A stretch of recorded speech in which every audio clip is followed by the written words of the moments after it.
Welcome back to Human Biology with Dr. B. It's Chapter 2, Part 2. We just finished talking about the chemistry of life, and now we're going to talk about the macromolecules based on the chemistry of life and how these macromolecules make just about everything in the living world. So, we have four major macromolecules. We have carbohydrates, we have lipids, we have nucleic acids, and proteins. The first one we're talking about is carbohydrates. Now, carbohydrates have the basic chemical formula of CHO, C double bond O with an H hanging out. These can either be aldoses or ketoses. Now, whether they're an aldose or a ketose, for your information or for your purposes, doesn't really make a difference at this point. But when we get to some advanced biochemistry, whether it is an aldose or a ketose does actually determine the function and the structure of the molecule. So basically, they're made from carbon, oxygen, and hydrogen. All of these carbohydrates will have hydroxyl groups, which is basically an OH. These create a polarity to the molecule, which we just talked about in class, because of the oxygen, and we know that oxygen sucks, because over here we have two pairs of electrons that just are sucking all the negativity towards itself. So this hydrogen has a slight positive. Now, when this interacts with water, it allows for the molecules to be dissolved. For example, if you were to put sucrose, sucrose is a disaccharide. When you put sucrose in water, it's made of glucose and fructose. And both of those, with their hydroxyls, will dissolve in water. So there are a number of different kinds of carbohydrates. Now, typically, when you and I think carbohydrate, we think complex carbohydrates or simple carbohydrates. I think complex being a sweet potato and simple being a regular potato. Not really. Simple being like a spoonful of sugar that helps the medicine go down. So there's two basic types. We have simple and complex. Now, in terms of what we're used to calling simple and complex, these kind of ring true. So a simple carbohydrate is a mono or a disaccharide. You're like, what the heck is that? So the key word here is saccharide. Anybody ever had anybody described as saccharine? Oh, they just have such a saccharine personality. That means that they're sweet.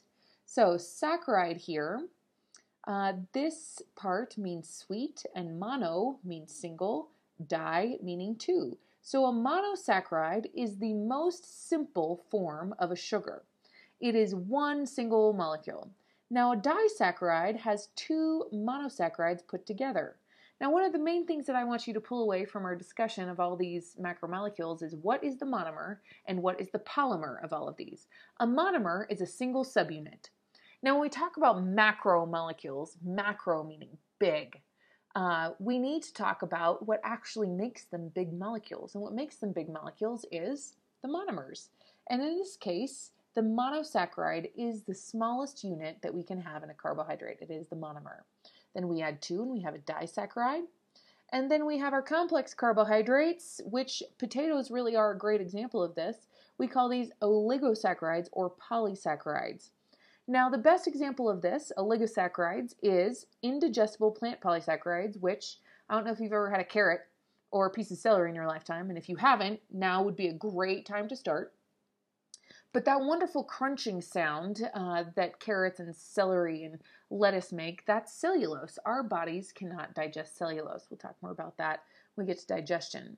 Polysaccharides, however, are digestible for a human, digestible long saccharide units. And this is how plants and animals store extra energy.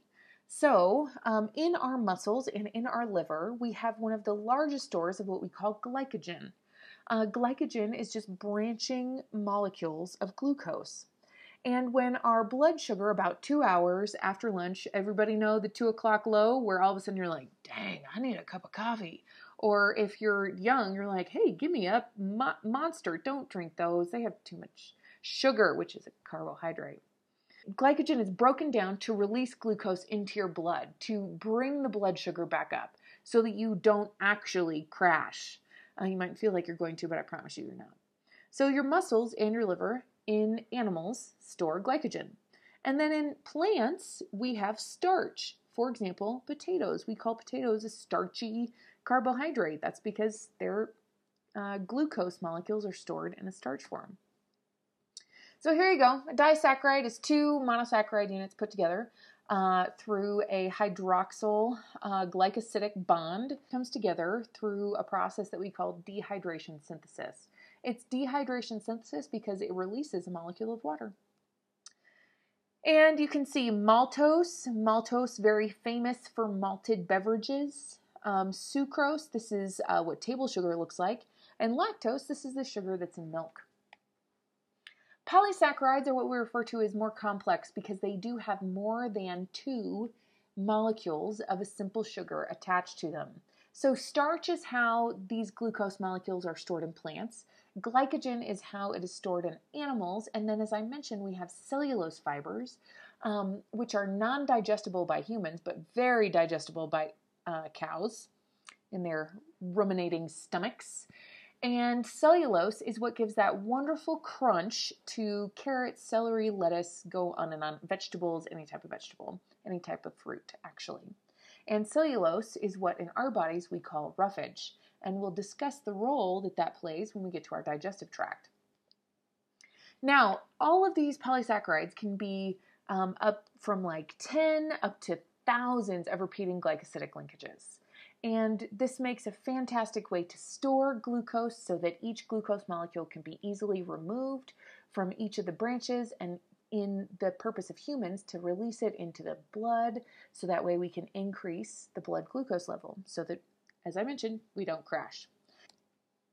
And here's glycogen. This is what's in your muscles. It looks like a hot mess, which is in some cases true. But the awesome thing about glycogen is here we have all of these glucose molecules packed together in this larger molecule that's very easily to store in your liver and your muscles. And then enzymes, as we see right here, can hydrolyze these bonds. They're 1 to 4, also 1 to 6. Hydrolyze these bonds to release all of these molecules of glucose rapidly so that as I mentioned, your blood glucose level stays level. So that's carbohydrates. Next up, fatty acids, also another wonderful way to store energy. As you can see, fatty acids, lipids, are primarily carbon and hydrogen. Sometimes we have this hydrophilic head over here, which we call a carboxylic acid. And yes, this part is polar, but the rest of this molecule is nonpolar. See how we have no unequal sharing of electrons? Hydrophobic. Hydrophobic means that it is afraid of water. Now, fatty acids, otherwise known as lipids or fats, these actually store 9 calories of energy per gram, whereas carbohydrates and proteins have about 4 calories per gram of protein or carbohydrate. So why do fatty acids have so much more energy stored between these bonds? Well, number one, they're nonpolar. So we have all of these wonderful hydrogens and all of these long branching carbon to carbon to carbon chains. And it's between these bonds, between these carbon to carbon and carbon to hydrogen, that all of this wonderful energy is stored. Now, we have 2 different types of fatty acids. We have saturated fatty acids and we have unsaturated fatty acids. Saturated fatty acids are what we find in animals. It's what we find in you and me. It's really helpful, let me tell you. Unsaturated fatty acids they're not saturated with hydrogens, and typically they have 1 or more double bond, as well as they have these very interesting, more three-dimensional structure of their fats. Great example of this is any plant fat. So olive oil, canola oil, vegetable oil, all of these are unsaturated fatty acids. Now there's this big deal in nutrition about like, oh, watch your saturated fatty acids. But I'm here to tell you, the butter is delicious, as are steaks. And that's where we find saturated fatty acids. And yes, I do maintain that everything in moderation is the way to go. So we do have a double bond here, so that is an unsaturated. This is saturated, unsaturated. And then we can talk about cis and trans fats. Lots of discussion about that as well. Now, cis fats have the carbons on the same side. Folding or kinking configuration right here. This is olive oil. Now, trans fats are typically the molecular arrangement of the carbons is modified so that it can be more solid at room temperature. But typically, an unsaturated fatty acid, which we have here with double bond and here with double bond, is typically liquid at room temperature. But in order to have margarine, those sticks of margarine stay on the counter, we had to alter the configuration of the carbons. And this is where we get cis and trans fats. Trans fats are more linear, and cis fats have a larger kinking molecular shape so that they are, in fact, liquid at room temperature. Which brings us to glycerides. Now, in our bodies, all of our cells have some type of triglyceride. A triglyceride has 3 fatty acids attached by 1 molecule of glycerol. As you can see right here, we also call it a triacyl glycerol. So here's a molecule of glycerol, and each one of these is a fatty acid, and we put it together, and we have a triglyceride. And this is how fats are stored in your body. In your body, you have cells called adipocytes or adipocytes, however you want to say it. Potato, potato, same thing. And all of your lipids are stored in this particular configuration. Number 1, because it's very easy to stack, as you can see. Number 2, they don't take up very much volume, although towards the end of the winter, we might look at our bodies and disagree with that. But that's a whole other subject that we'll talk about when we get to digestion. Now, here's triglyceride formation. Now, one of the things that I need you to note here is that when we put molecules together, we call it dehydration synthesis because we take this molecule of water and we remove it. And then when we add a molecule of water is how we call it hydrolysis. We break lysis with a molecule of water. And this allows us to release the fatty acids and our molecule of glycerol. And then once these are cleaved, all 4 of these molecules can go to the liver and be processed where these are turned into a glucose derivative and then processed by your cells for energy. Phospholipids. Phospholipids make up every single cell membrane of every single living thing. And they're amazing the way they do this. So the phosphate head is hydrophilic, and then we have hydrophobic tails. And these, if you were just to drop some of these in water, arrange themselves naturally into a bilayer, where the hydrophobic ends point towards each other and the hydrophilic ends point toward the aqueous solution. Here you can see this. This is how they arrange in a cell membrane. Hydrophilic heads, hydrophobic tails. And this allows the delineation between one cell to another. And that brings us, so we've covered carbohydrates and fats, and now we're moving to proteins. Now the basis of protein structure is what we call an amino acid.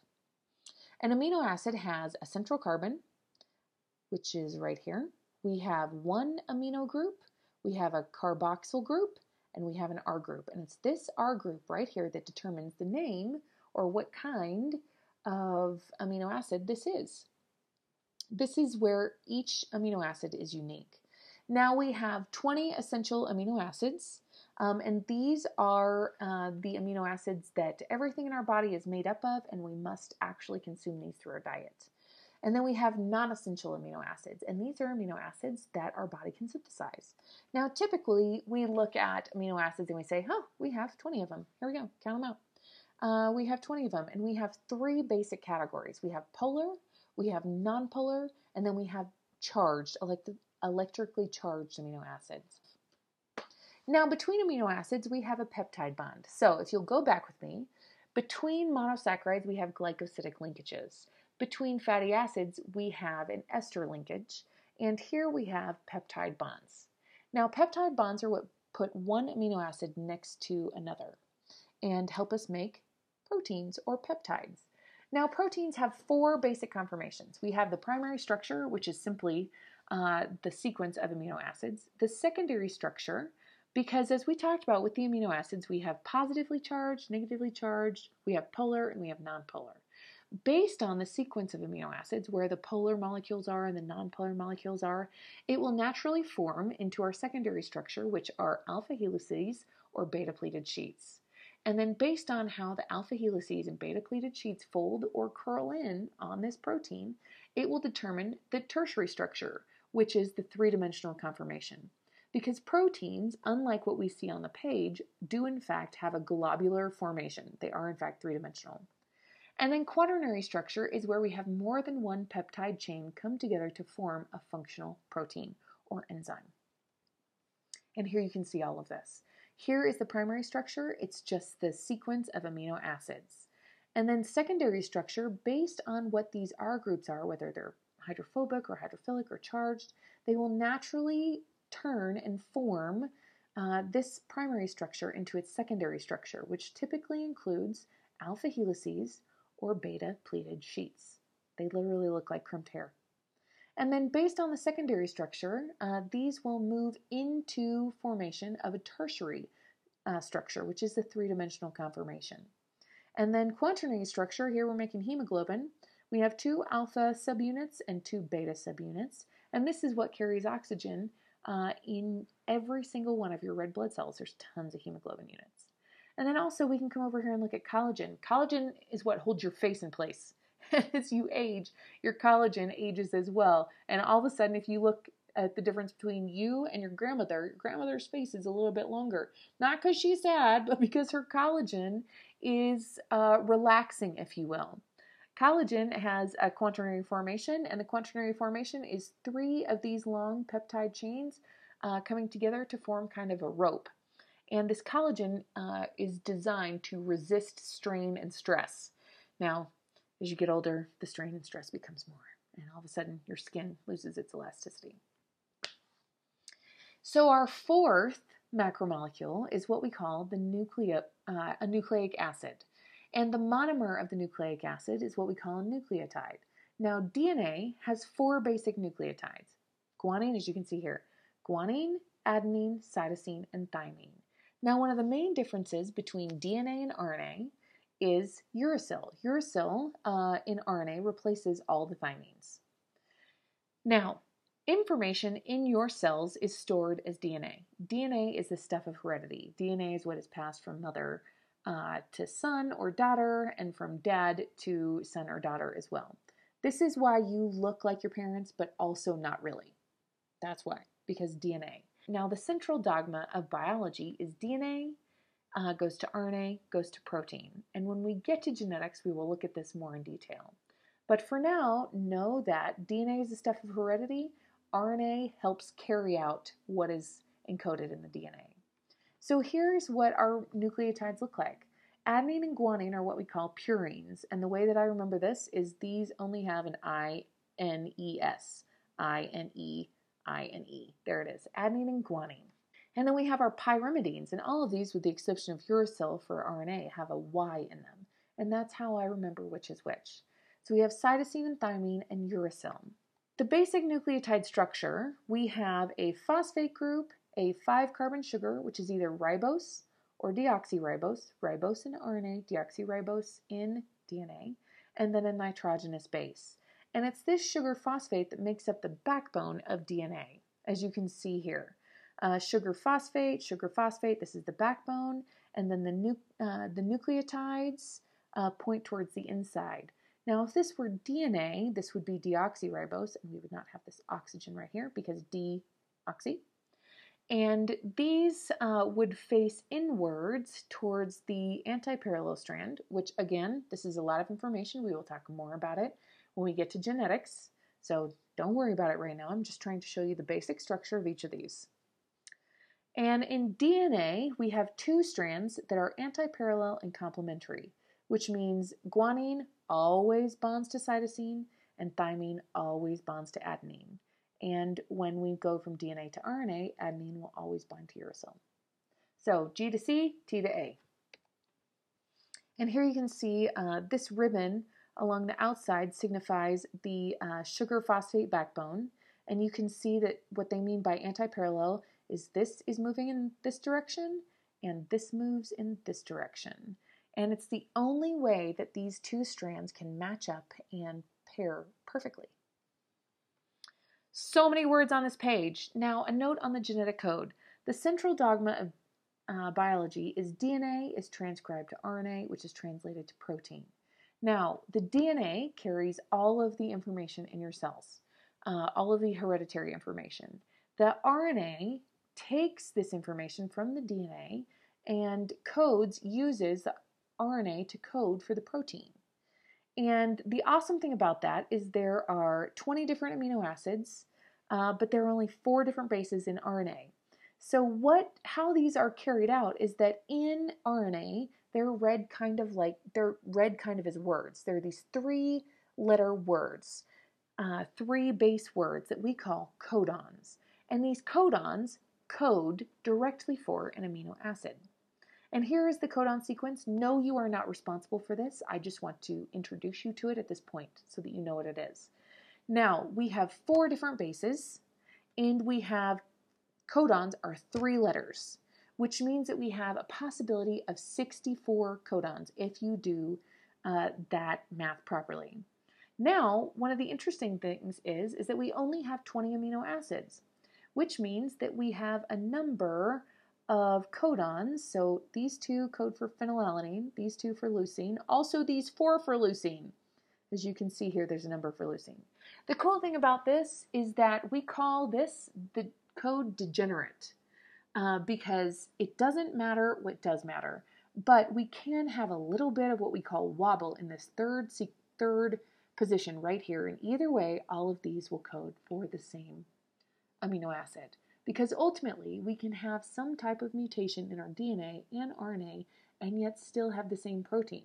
And that's kind of all that matters. If the protein is still intact, then that means we still have functionality within the cell.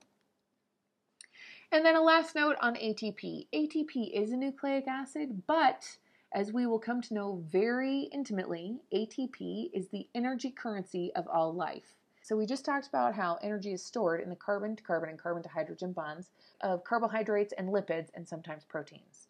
So all of this energy, all of the carbohydrates, all of the lipids go through what we call cellular respiration to release the energy and to release the carbons, and the energy is then transformed into ATP. Here we have our adenosine and 3 phosphates.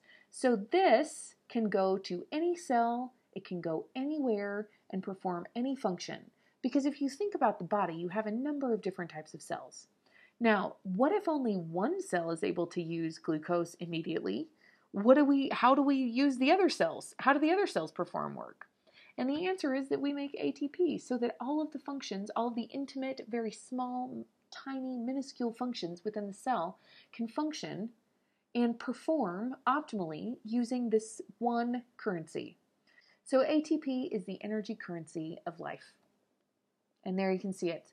So we put it together, we use the energy from carbohydrates and lipids to put these phosphates on, and then this ATP can go anywhere to any spot in the cell, to any place in the body, and all of these bonds are broken and they release energy so that you can continue to listen to me, so that you continue to move, so that your heart can continue to beat, and so that we continue to live. So now you should be able to identify all 4 of the major macromolecules, their monomers, their polymer, and their function. Differentiate between an unsaturated and a saturated fatty acid. Understand and state the differences between DNA and RNA with regard to structure and function. And describe the central dogma of biology. This has been a lecture filled with a lot of information. Don't let it overwhelm you right now. We will go into more detail on each and every one of these topics as the semester continues. It's been nice. See you next time.